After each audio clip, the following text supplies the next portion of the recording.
పెద్ద దరిద్రంగా మారిండు మా మేయరు. మా పిర్జాదు కూడా పేరుని ఖరాబ్ చేయడానికి మేయర్ అయ్యిండు. ఆనాడు ఏదో సాధిస్తాడు ఏదో చేస్తాడని చెప్పని మా కుంపెటి తెచ్చిపెట్టుకుంటూ అయిపోయింది మా ప్రాణానికి. ఈరోజు ఒక అమాయకుడు, ఇంతవరకు చిన్న పిటి కేసు లేని వ్యక్తి, ఏనాడు కూడా ఒక మాట అనిపించుకున్న వ్యక్తి అమర్ సింగ్. ఆయన కార్ తోటి ఫంక్షన్ పోయి తిరిగి వస్తుండగా ఎట్టి పరిస్థితుల్లో ఈయనొక్కరిని అడ్డం తొలగించుకోవాలని కక్షపూర్తిగా ఈ యొక్క జక్కా వెంకరెడ్డి ఆయన 20 కార్లు పెట్టుకొని మరి ఆయన ఒక్కని పక్క తొలగిస్తే అయిపోతుందని చెప్పిన ఆలోచనతో ఈ ఒక్కని వల్లనే మాకు ఇబ్బంది, వాడిని తొలగించుకోవాలనే ఆలోచనతో ఈనాడు అతని మీద ప్రయత్నం చేయడం జరిగింది. వాస్తవం ఒకటి తెలుసుకోవాలి మీడియా మిత్రులారా, ఈ సమాజం కూడా తెలుసుకోవాలి. అవిశ్వాసం పెట్టుకుంది వాడు, గ్యాంగ్ మెయింటైన్ చేస్తుంది ఆయన, రౌడీలను పెట్టుకొని తిరుగుతుంది ఆయన. తిరిగి మేము రౌడీలను పెట్టినామని చెప్పన్న సంస్కృతి ఎక్కడిది? మేము అవిశ్వాసం పెట్టినామా? మేము వాళ్ళని ఇచ్చినామా గిలినామా?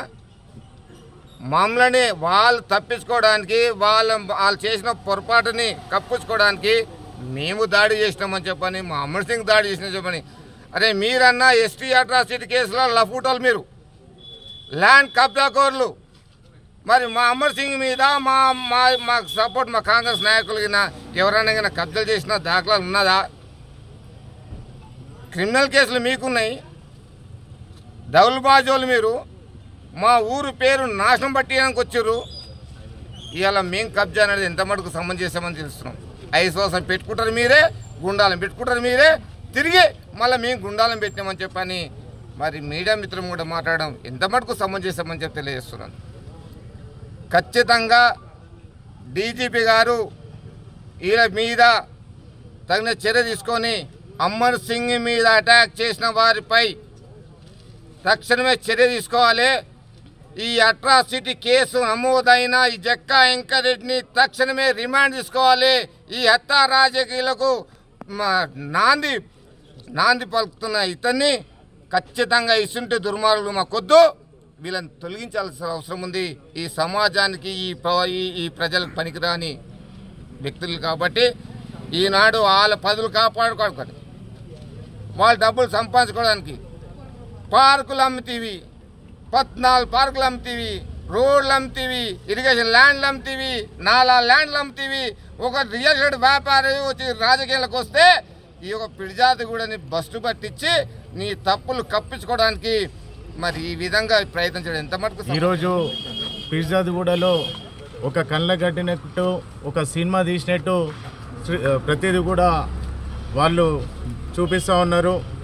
ఈరోజు మా అమర్ సింగ్ ఎవరైతే ఉన్నారో అతను ఫంక్షన్కి వెళ్తూ ఉంటే ఓఆర్ఆర్ దగ్గర ఆయనని అటాక్ చేయడం జరిగింది.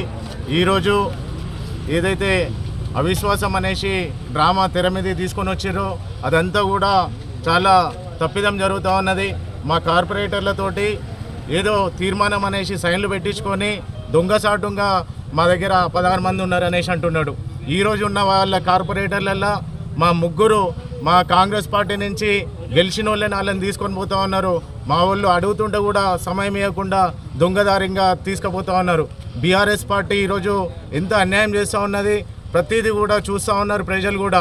మీరు పొద్దున్న నుంచి ఏదో సినిమా క్రియేట్ చేసినట్టు ప్రజలని మభ్య పెడతా ఉన్నారు. మీరు మీ ఆటలు ఇక సాగవు. హరీష్ రావు గారు ట్విట్టర్లో పెడతా ఉన్నారు, వాళ్ళని వెంబడించినామంట. వాళ్ళు పొద్దున్న నుంచి తిరుగుకుంటా 200 మందిని 300 మందిని ఎందుకు తిప్పుతూ ఉన్నారు? రౌడీజం వాళ్ళు చేస్తూ ఉన్నారు. మా నాయకులను పట్టుకొని మేము అటాక్ చేసినాం అనేసి అంటూ ఉన్నారు. ప్రతిదీ కూడా రేపు మీకు తెలుస్తుంది. మీరు చేసిన అన్యాయాలు ఇంకా సహించలేదు, చట్టం దానిపైన చేసుకుంటూ పోతుంది. ఇప్పుడు తక్షణమే మీరు అందుబాటులో ఉంటే కనుక మీరు పోలీస్ స్టేషన్కి వచ్చి లొంగిపోవాలనేసి మేము మీడియా ముఖంగా తెలియజేస్తూ ఉన్నాం.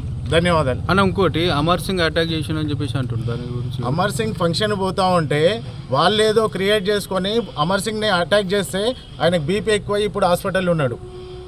అమర్ సింగ్ అనేట ఆయన ఇందాక ఇక్కడ కంప్లైంట్ ఇచ్చేసి ఇమ్మీడియట్లీ హాస్పిటల్లో జాయిన్ అయ్యిండు. వీళ్ళంతా కూడా పొద్దున్న నుంచి ఒక సినిమా క్రియేట్ చేస్తూ ఉన్నారు. ఇప్పుడు మాకన్నా ముందే ప్రెస్ మీట్ పెట్టారు. ఆ ప్రెస్ మీట్లో ఏం మాట్లాడతారు, మేము పోయి అటాక్ చేసినామంట. అంతా కూడా సినిమా క్రియేట్ చేస్తూ ఉన్నారు. కానీ ఇక్కడ ఏం జరగదు. మీ ఆటలు మొత్తం రేపటి నుంచి మేము చూపిస్తామనేసి తెలియజేసుకుంటూ ధన్యవాదాలు.